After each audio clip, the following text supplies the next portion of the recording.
Hey guys, and welcome back to another video. This week I thought we would discuss exams. So school started back recently and a lot of people experience anxiety anyway, especially with what's going on in the world. And exam anxiety is something that I struggled with, 8 years ago, something like that, and I know a lot of people struggle with it as well.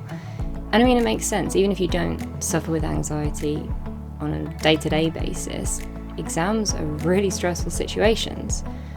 So I thought I'd just make a quick video, go through some tips and advice that I have that I've picked up along the way, what worked for me, what didn't work for me, and hopefully help you guys out a little bit.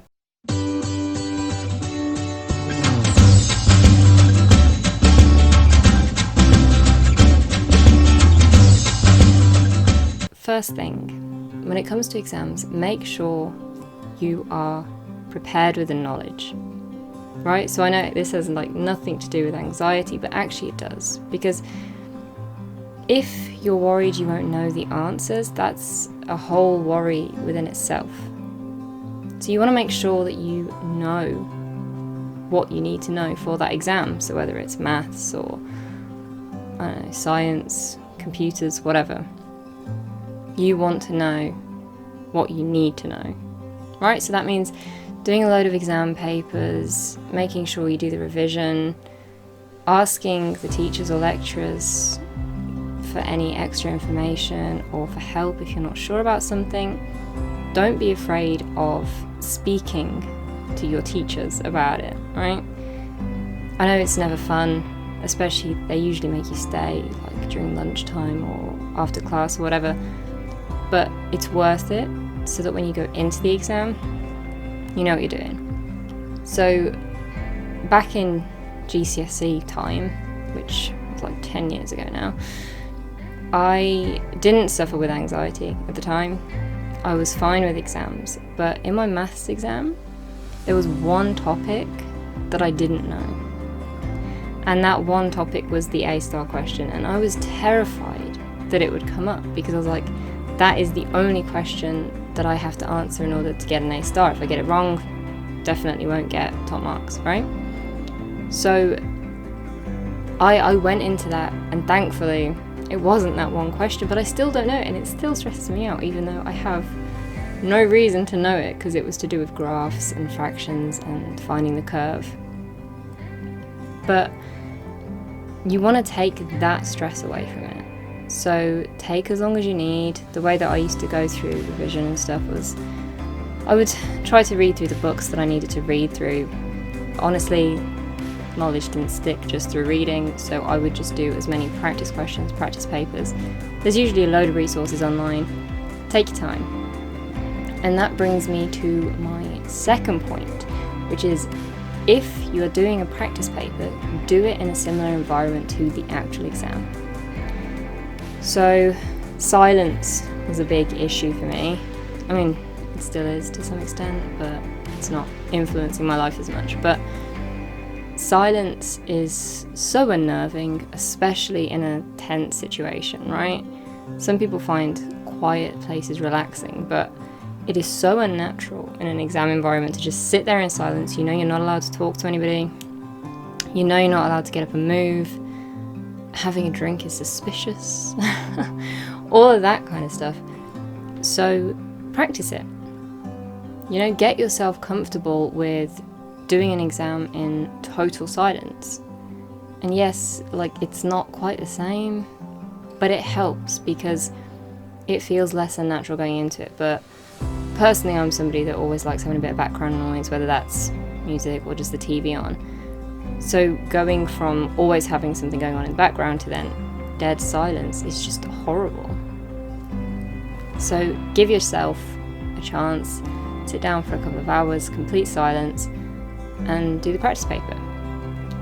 If you're dealing with social anxiety, it may be good to try going to the library and stuff, because again, it's super quiet, but there's people there and you could practice there and that kind of thing, and that could help.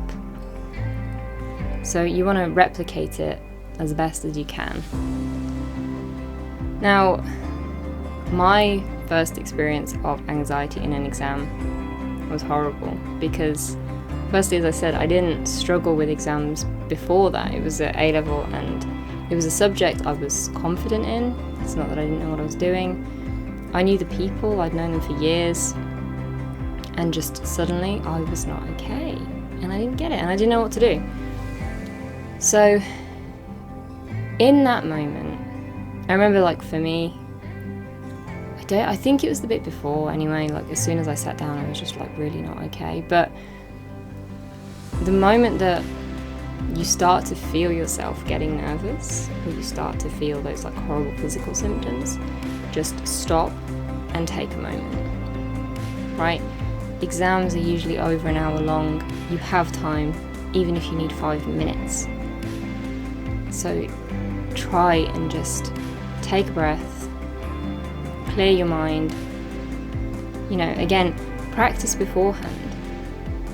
Practice meditation techniques beforehand, practice breathing techniques beforehand, so that in that situation you have the tools that you need in order to feel okay.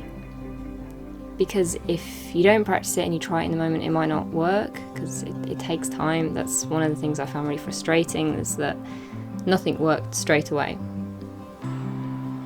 The other thing is to actually keep sipping water as well, because that does help with breathing techniques.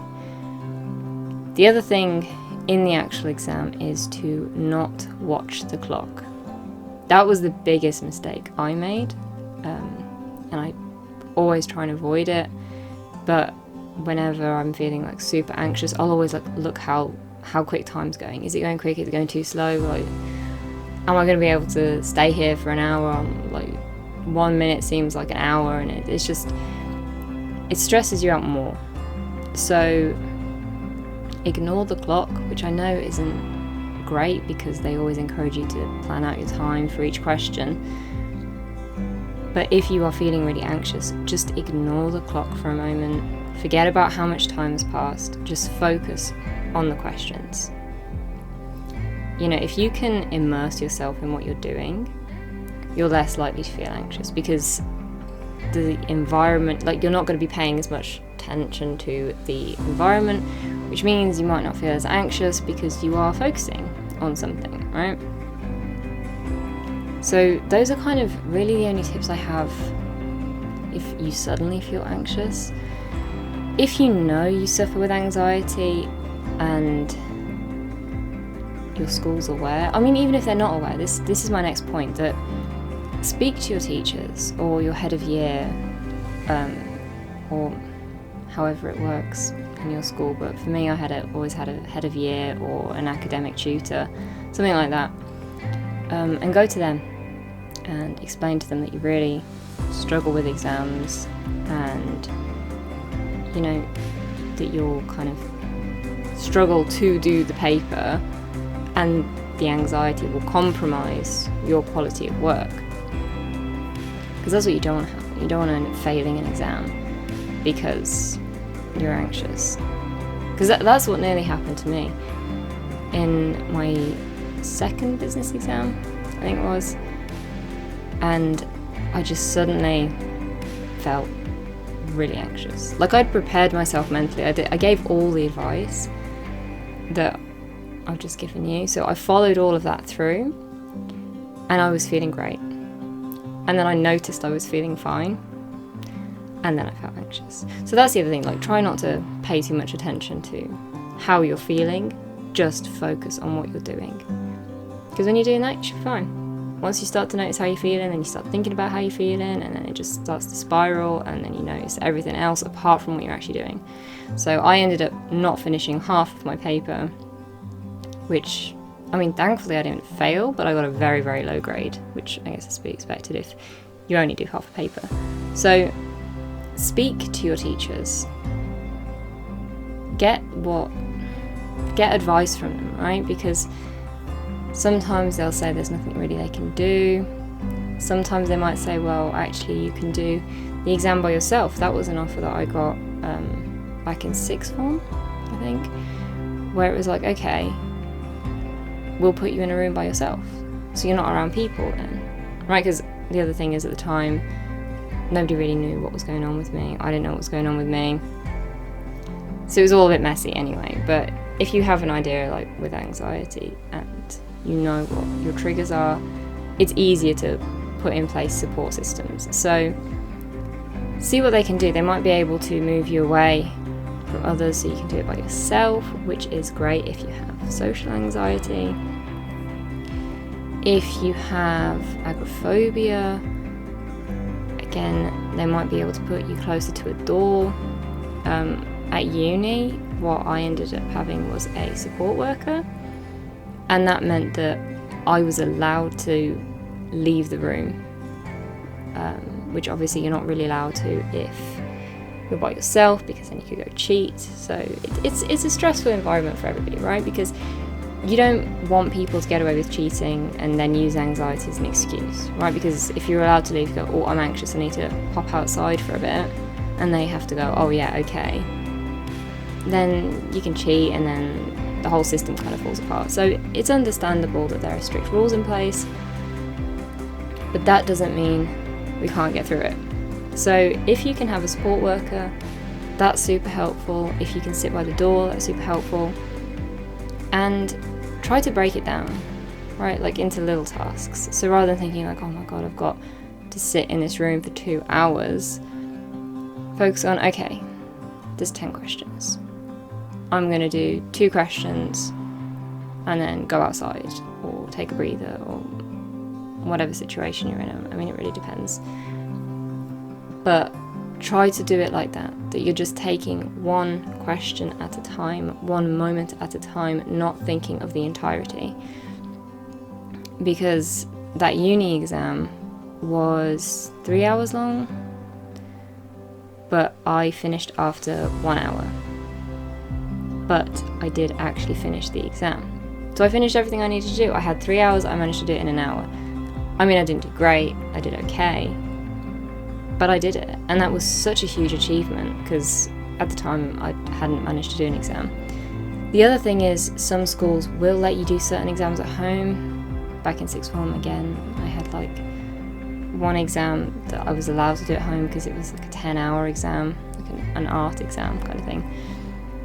So there are circumstances, and you know, the school system will do their best to help you get through it, because they're investing in you and you're investing in them. So they want you to succeed as much as you want to succeed, right? Even if say they don't care about you personally, they'd still want you to succeed because it looks good. But usually teachers do care. Some don't, also experience that, but most teachers do care and they do want to help you. But it's also on us to kind of explain what sets us off and what support we need. So that's basically all I have really for exam tips. I know that it is mostly about preparing for an exam, but the idea is that you go into it, you know what to expect, and you can get through it. And don't beat yourself up if it doesn't go to plan. As I said, like, my uni one didn't get a great grade, but I did do it, and that's all that matters. You don't want to avoid the exam. You don't want to try and manipulate the system. You just want to get the support that you deserve and that you need in order to succeed. So hopefully you found it helpful. Remember breathing techniques, progressive muscle relaxation, those kinds of tools will help actually deal with anxiety in the moment, right? If you're allowed to go out and have a quick walk, do that. I mean, it's awkward because everybody's looking at you. Let me know in the comments if you've had similar experiences of people saying, don't worry, nobody's going to look at you, but everybody does look at you. So the point is not to care about them looking at you, right? It doesn't matter. And that's all you need to remember, really. You're focusing on your education, you're focusing on getting through your exams. Forget about what everybody else is doing in that moment. Forget about what they're thinking. So also let me know in the comments if you have any other tips, because it would be nice to have like a nice little supportive community. And give this video a thumbs up if you've enjoyed it. Don't forget to subscribe, and I'll see you next time.